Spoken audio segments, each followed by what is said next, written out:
بسم الله الرحمن الرحيم. الحمد لله رب العالمين، ثم الصلاة والسلام على أشرف المرسلين سيدنا محمد وعلى آله وصحبه وسلم أجمعين. وعن هالكان كسلام يا دمان ومدى الصوماليات مeel kasta ay dunida daafaheeda ka joogaan. waxaan ku salaamayaa salaanta islaamka. Assalaamu calaykum waraxmatullaahi wabarakaatuh. waxaan rabaa si gaaban inaan uga hadlo doodii maalmahan ka socotay baraha bulshada ee dhalisay dooda badan iyo hardanka iyo kala duwanaanshaha keentay xagga fikirka iyo xagga maaragtay aragtida intaba. waxaan rabaa marka ugu horeysa inaan u mahad celiyo culimadii Soomaaliyeed ee sida degan nasaaxada leh sharafta leh arintaas uga falceliyay ina soo jeediyay si gaar ah ama si guud waxa ku haboon qaladkii ka dhacay khudbadii aan ka jeedinayay dalka Jarmalka. waxaan kaloo rabaa inaan halkan isaga cafiyo culimadii ayagana aniga sharafteyda ama cirdigeyga ama diinteyda gaaray. waxaan rabaa si ilaahay dartiis ah inaan ayagana isaga cafiyo.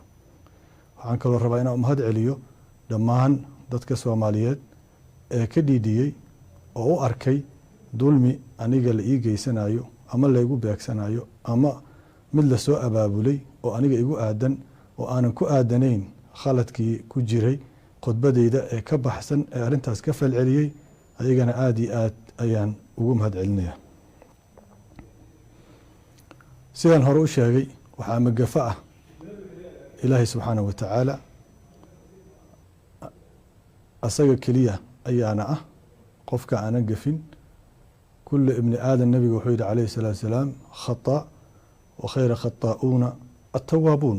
قف كستا أو بن آدم وقفاء وحانا وخير بدن قفك قفاء قفك كتوبة كينا. أبوان صوماليادنا وحويري قفك بشر بعض التهي إناد كقراب تقلد قبي عادة تهي. وعرب إنا عدايو سيدا مركه رو عدايي أنو مرنا إنو قصد كيهين حديث النبي عليه الصلاة والسلام إلى الشيعي سيحين كويا لا ضد كدلتي إن أنا ديدنين وأنا اعتراف سنة هاي حديث كاس إنه يهي حديث صحيحة متن جيسة معنى جيسة لفظ جيسة انتبه. وعن كلو اعتراف سنة هاي سيد النبي نصوبا عليه الصلاة والسلام وأقبحي فسر كا يفسر هذا يتفسير كا وكبحي. وعن كلو اعتراف سنة دينتنا سماوي oo quraanka kariimka ee sunnada nabiga kaleey sallallahu alayhi wasallam horeyso inay tahay diinta xuquuqda ugu badan siisay dumarka iyo haweenka.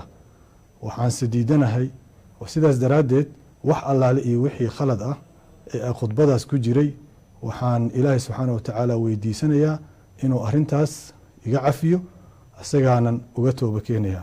anuu aaminsan toobad cid iskale inay tahay ilaahay subxaanahu wa tacaala aysan qof bini aadana toobada aysan lahayn. ilaahay subxaanahu wa tacaala ayaa wixii gaf ah oo khudbadaas ku jiray ka weydiisanayaa tooba.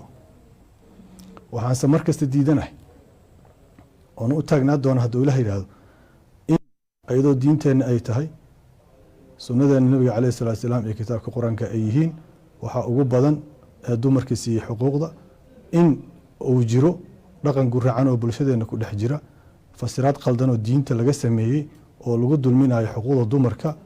kaas waan diidanahay. waxaan ahay qof u taagan inuu ka hortago dulmigaas ka dhiidhiyo difaacana xuquuqda dumarka ay siisay shareecada islaamka. sidaan ognahay nabigeena calayhi salaatu wasalaam habluhu waxay ahaayeen senior councilkiisa wax la yidhaahdo taladii golihiisa sare ku jireen.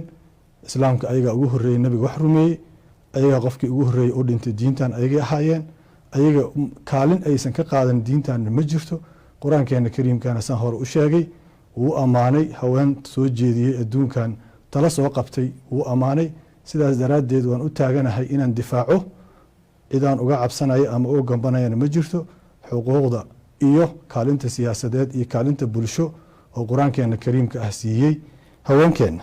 sidaas daraadeed waxaan rabaa in dhacdadaas dhacday iyo falceliskii ka yimid iyo wixii dadka kala gaaray dabcan doodaha dhammaantood intooda badan waa arkayay ama kuwa ka imaanaya culimmada ama kuwa ka imaanaya dadweynaha ama kuwa ka imaanayo taageerayaasha ama kuwa ka imaanaya kuwa iga soo horjeeda ama kuwa ka imaanaya siyaasiyiinta intaba waan arkayay waana ii muuqdeen sidaas daraaddeed anigu qof kasta oo arrintaas wax igu yeeleeyey ama wax iga soo gaaray waan cafinayaa qof kasta oo aniga aan dhibaato u geystay ama gaf iga tabanayana waxaan rajaynayaa asagana inuu iska kii cafiyo arrintaasna ay soo xiranto halkaasna ay ku dhammaato dhammaanteen dadka soomaaliyeedna ay is cafiyaan culimmadana waxaan ugu baaqayaa mar kale inaysan la kala safan siyaasiyiinta siyaasadda rag baa isku haya taladeeda rag baa isku haya waxaan rajaynayaa inaysan dhinacna la safanin oo aysan dhinacna u beerin haddii aan la kaftanama anigaaba xadiiska iyo qur-aanka iyo sunnada